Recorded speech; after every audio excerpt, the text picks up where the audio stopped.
Bismillahirrahmanirrahim. Assalamualaikum warahmatullahi wabarakatuh. Asyhadu an la ilaha illallah wahdahu la syarikalah wa asyhadu anna Muhammadan abduhu wa rasuluh. Amma ba'd. Ummul Mukminin Hafsah radhiyallahu anha adalah putri dari Umar bin Khattab radhiyallahu an. Seperti ayahandanya, beliau memiliki rasa ingin tahu yang besar, cerdas dan penghafal Al-Quran. Beliau mendapat kehormatan dipercaya untuk menyimpan mushaf Al-Quran. Seperti apa perjalanan hidup Ummul Mukminin Hafsah radhiyallahu anha? Berikut ini kisah singkatnya.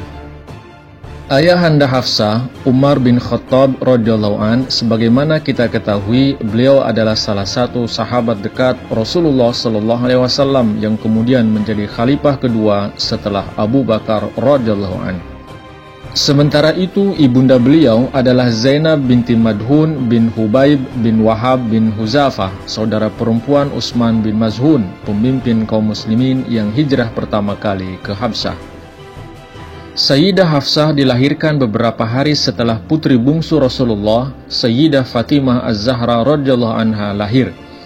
Tahun itu merupakan tahun yang bersejarah di mana Rasulullah menempatkan kembali Hajar Aswad ke tempatnya semula setelah Ka'bah dibangun kembali yang roboh akibat banjir. Beliau dibesarkan dalam sebuah keluarga yang terkenal karena pembelajaran dan pendidikannya. Seperti ayahnya, beliau memiliki rasa ingin tahu, cerdas dan wanita pemberani yang sesuai dengan namanya, Hafsah, yang artinya singa betina muda. Kelebihan lain yang dimiliki Hafsah adalah kepandaiannya dalam membaca dan menulis, padahal ketika itu kemampuan tersebut belum lazim dimiliki oleh kaum perempuan. Setelah Umar menerima Islam, beliau segera mengajak sanak keluarganya untuk beriman. Seluruh anggota keluarga menerima ajakan Umar, termasuk Hafsah yang ketika itu baru berusia 10 tahun. Hunais bin Huzafah As-Sahami radhiyallahu an atau Abu Huzafah adalah saudara dari Abdullah bin Huzafah. Beliau termasuk sahabat awalin yang baiat sebelum Rasulullah memasuki Darul Arqam.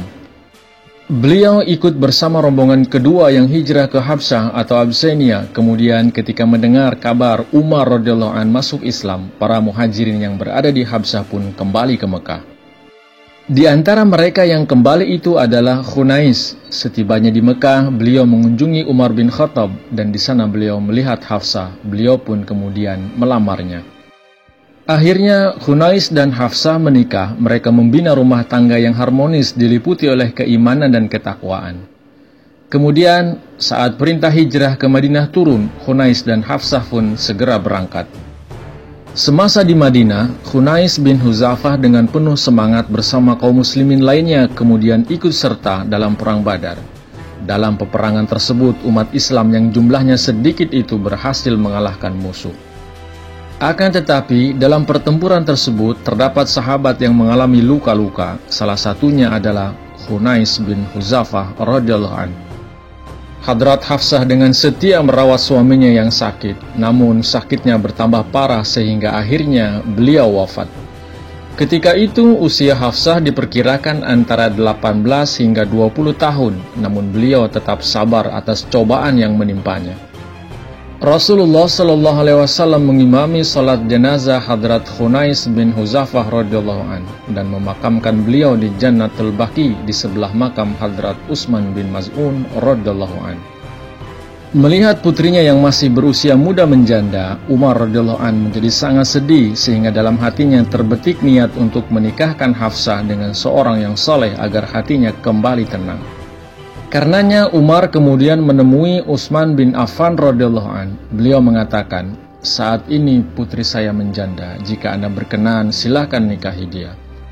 Namun Hadrat Utsman menyampaikan penolakannya. Setelah itu Hadrat Umar pergi kepada Hadrat Abu Bakar. Namun beliau memilih untuk diam, tidak menjawab tawaran Hadrat Umar untuk menikahi Hafsah. Mendapati kenyataan itu, Hadrat Umar pun diliputi kesedihan. Kemudian beliau menjumpai baginda Nabi Sallallahu Alaihi Wasallam dan menceritakan segala sesuatunya kepada beliau. Rasulullah bersabda, "Umar, tidak perlu khawatir. Jika Allah merestui, Hafsah akan mendapatkan suami yang lebih baik dari Utsman dan Abu Bakar. begitu juga Utsman akan mendapat istri yang lebih baik dari Hafsah. Rasul bersabda demikian karena Rasulullah SAW telah berniat untuk menikahi Hafsah dan menjodohkan putri beliau, Ummu Kulsum, dengan Hadrat Utsman. Dan dalam hal ini, Hadrat Abu Bakar dan Hadrat Utsman telah mengetahui rencana Rasulullah itu. Karena itulah Abu Bakar dan Utsman menolak tawaran Umar. Beberapa waktu setelah itu, Rasulullah menikahkan putrinya Ummu Kulsum dengan Hadrat Utsman. Setelah itu, beliau SAW sendiri menyampaikan pesan lamaran kepada Hadrat Umar untuk menikahi Hafsah. Apalagi yang diharapkan oleh Umar lebih dari itu, beliau menerima lamaran tersebut dengan penuh sukacita. Pernikahan Rasulullah dengan Hadrat Hafsah dilangsungkan pada bulan Sya'ban tahun ketiga Hijriah. Dalam hal ini untuk lebih mempererat jalinan dan untuk mengobati kedukaan Hafsah atas kewafatan Khunais bin Huzafah, Rasulullah SAW memandang perlu untuk menikahi Hadrat Hafsah radhiyallahu anha.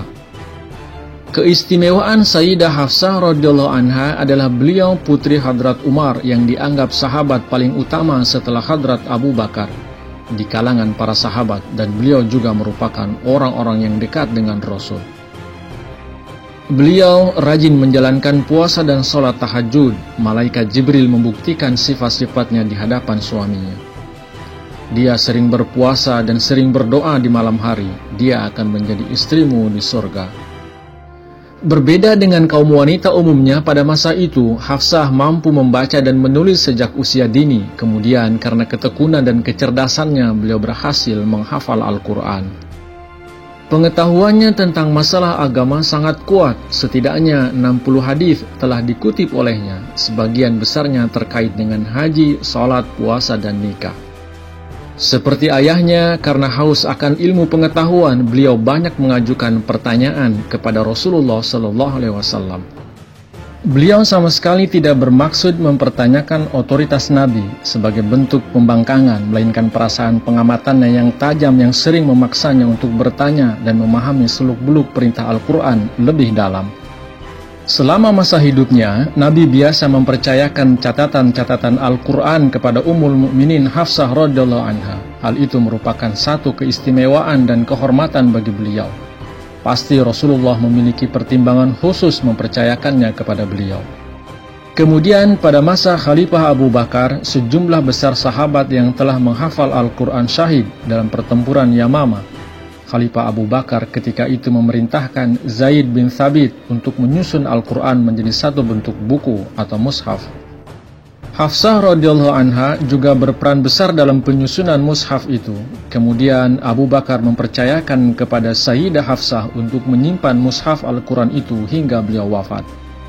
Kemudian ketika Hadrat Utsman menjadi khalifah, beliau bermaksud untuk mengumpulkan mushaf Al-Quran. Maka beliau menggunakan mushaf yang dipegang oleh Sayyidah Hafsah radhiyallahu anha sebagai rujukan. Setelah selesai, mushaf itu dikembalikan kepada beliau radhiyallahu anha. Banyak salinan dibuat dari salinan versinya di era Khalifah Utsman dan kemudian disebarkan ke seluruh dunia hingga saat ini. Sangat tepat jika Hadrat Hafsah menjadi salah satu pendamping Rasulullah. Beliau memiliki peran penting dan berjasa besar dalam perkembangan Islam di masa awal.